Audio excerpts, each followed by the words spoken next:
Right now, we're also tracking dangerous flooding in parts of Skagit County. Yeah, in the town of Hamilton, everyone has been told to evacuate due to rising waters there.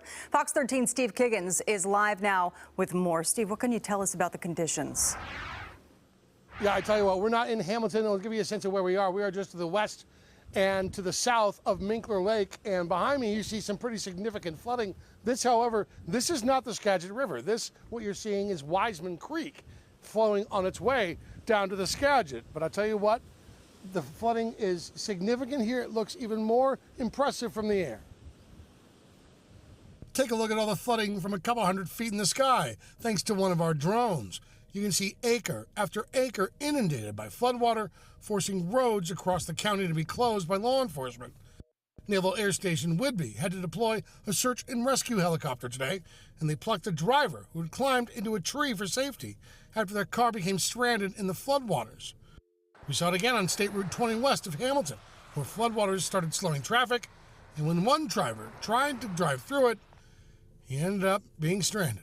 I was going through there on the way to pick somebody up, and car stalled out. Did it like slam? Did it feel like you were slamming against the wall, or what did it feel like driving? It wasn't bad.